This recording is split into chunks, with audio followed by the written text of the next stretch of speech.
Salam rahayu dan salam budaya bagi saudaraku pecinta budaya Nusantara. Mari kita simak dan nikmati kembali lanjutan kisah legenda Penangsang dalam Kidung Tahta Asmara karya Nasirun Purwokatun.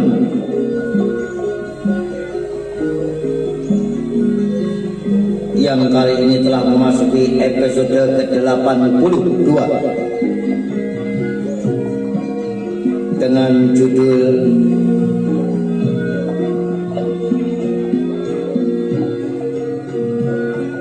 Kaki Tangan. Saudara, di episode yang lalu telah dikisahkan betapa kecewa dan kesalnya hati penguasa tunggal Kadipaten Pajang, Adipati Hadiwijaya atau lebih terkenal dengan nama Mas Karpet. Setelah kepulangannya dari Panti Kudus untuk menghadap Sang Guru Sunan Kudus,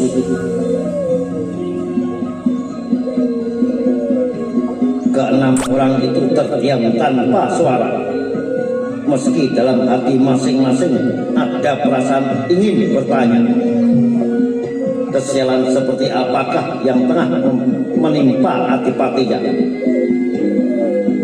Namun karena Mas Karpet masih berwajah masam, niatan mereka pun diurungkan dengan harapan agar Sang Adipati menjelaskan sendiri kemudian. Karena pasti untuk masuk itulah mereka semua diminta datang menjelang dini hari. Pertemuan yang sangat penting hingga seolah tak ingin menundanya sampai esok pagi. Pada waktu saya datang, Panuntas sudah berada di Panti Kudus, hingga masalah Gumampang tidak menjadi pembicaraan, karena justru pembicaraan Panuntaslah yang diperbincangkan, malah persoalan Penangsang yang kemudian menjadi pembahasan. Demikian ucap Mas Karpet kepada para Nayaka Praja yang diundang hadir di Paseban Keraton Pajang. Seolah tak sabar ingin mengetahui lebih dalam, Ki Juru Martani pun bertanya, persoalan Penangsang yang mana Kanjeng? Soal Penangsang yang membunuh Kanjeng Romo Trenggono, jawab Mas Karpet. Keenam pembesar Pajang itu pun saling pandang, meski mereka belum memahami benar kabar yang dibawa Adipatinya. Tapi semua seperti meraba-raba kemana arahnya.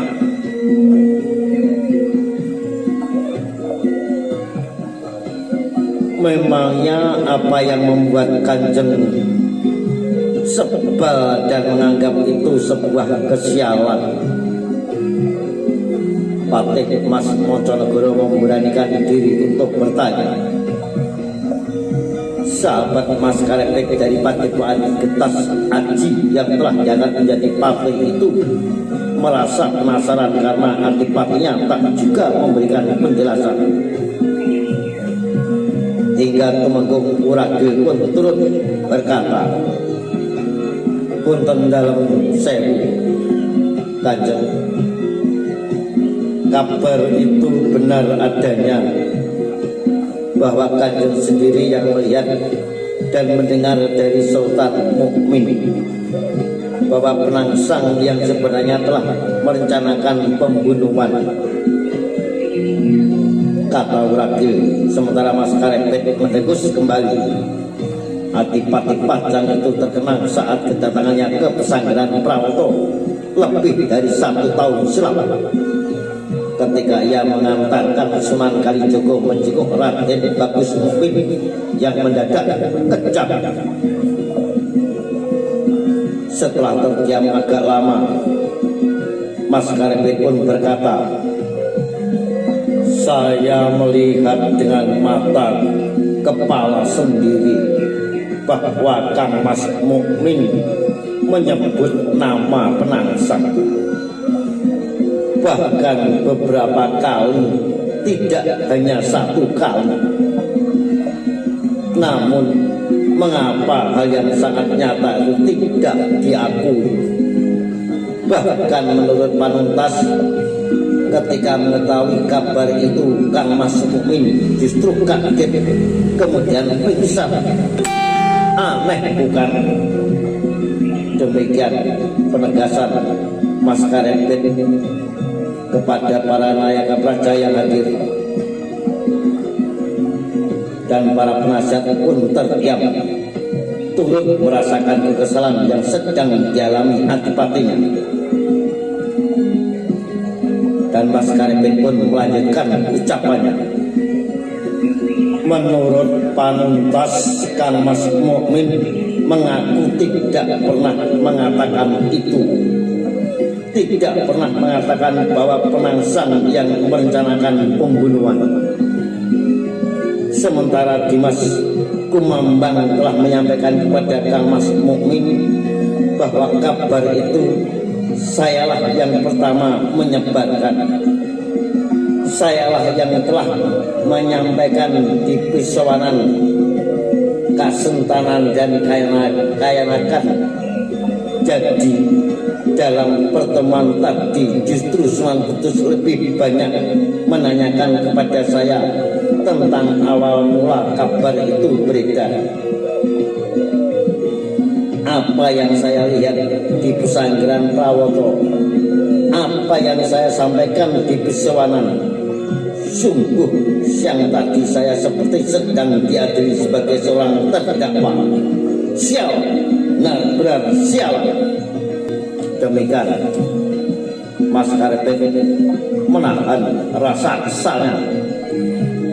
Sementara keenam orang yang duduk di depan Adipati Pajang masih terdiam. Semuanya menunduk dan menarik napas dalam-dalam. Dan kesenian pun menyergap. Semua orang tertunduk dalam kecamuk pikiran masing-masing. Keenam penasihat Mas Karepet itu memahami kekesalan yang tengah dirasakan Adipatinya. Namun sepertinya tak satu pun yang telah menemukan pemikiran yang pantas disampaikan. Hingga kesenyapan pun terus mengambang. Dan dalam keheningan malam yang senyap itu, mendadak dua ekor kuda berderap ke arah pendopo. Dua orang pengendaranya yang berpakaian hitam-hitam mengurangi lajunya ketika mendekati pelataran. Melihat kedatangan mereka, Ki Ageng Komandan segera bangkit dari duduknya, kemudian mengangkat sembah kepada Mas Karepet, meminta izin untuk menemui dua orang prajuritnya tersebut. Adipati Pajang pun menganggukkan kepala memberi izin kepadanya. Penasihat prajuritan Kadipaten Pajang itu segera menemui kedua orang kepercayaannya, dua prajurit berbaju serba hitam yang sebelumnya telah ia perintahkan untuk membawa tawanan dari biliknya. Tawanan yang selama ini dikurung di belakang pesanggeran Manan untuk dihadapkan kepada Adipati Pajang. Dengan ditendang seorang lelaki yang tangan dan kakinya terikat, dijatuhkan dari punggung kuda. Kemudian setelah jatuh di tanah, ditendang lagi agar bangkit berdiri. Kemudian dengan ditentak lelaki berbaju lurik rusuh itu disuruh merangkak ke tengah pendopo.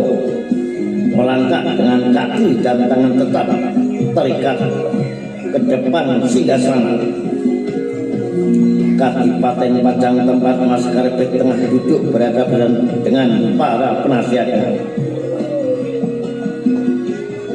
sambil mengaturkan sembah Ki Ageng Komandan memberikan laporannya. Kanjeng Adipati, sesuai permintaan Kanjeng, tempo hari hamba telah menemukan orang Jepang yang menjadi kaki tangan penangsang. Semua yang hadir menatap lelaki yang baru digelandang dari punggung kuda itu. Seorang laki-laki setengah baya yang telah lebam mata dan hidungnya. Bola matanya cekung dan menghitam, dengan bibir yang pecah dan terdapat aliran darah yang telah membeku, serta beberapa gigi depan yang patah membuat mulutnya lebam membiru. Di dadanya yang terbuka terlihat memar-memerah bekas pukulan dan tendangan, sementara kaki dan tangannya terikat tali gadung yang kencang. Mas Karepet pun bangkit dari duduknya, matanya tajam menatap lelaki yang tertunduk di depannya dengan wajah kesakitan. Lalu dengan ujung kaki kanannya, Adipati Pajang itu mendongakkan kepala si lelaki. Jari-jari kakinya yang kekar diarahkan ke dagunya, membuat tawanan itu menjadi menampakkan wajahnya. Wajah yang telah pucat dan terlihat sangat lemah. Jadi benar, kau orang suruhan si monyet penangsang, bentak Mas Karepet. Tawanan yang lemah itu masih memejamkan mata. Kedua bola matanya yang lebam makin terlihat menghitam. Sekali lagi Mas Karepet bertanya dengan hentakan yang panjang. Benar.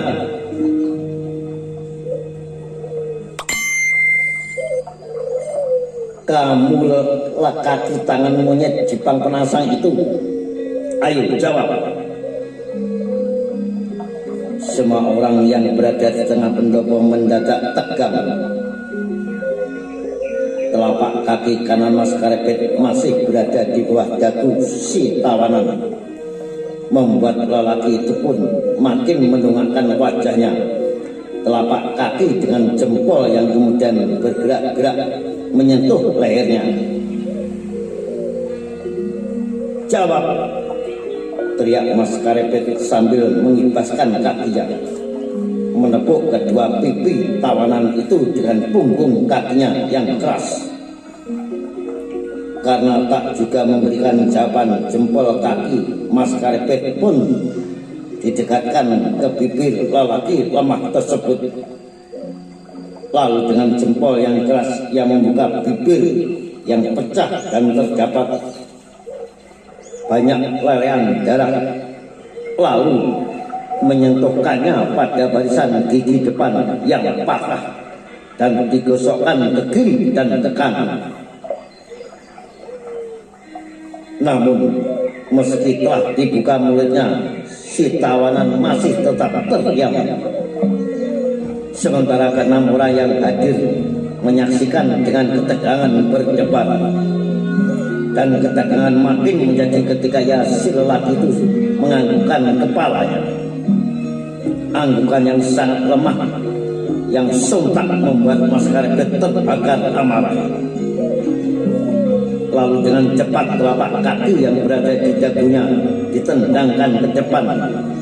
Ujung tumitnya menghantam dengan sangat keras leher si tawanan, membuat lelaki itu tercekal, tulang lehernya bagai tercekik.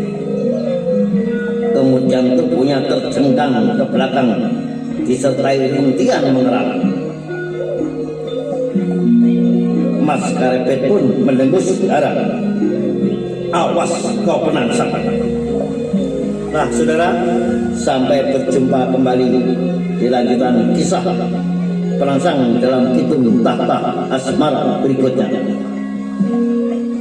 Salam Rahayu, salam budaya, sampai jumpa.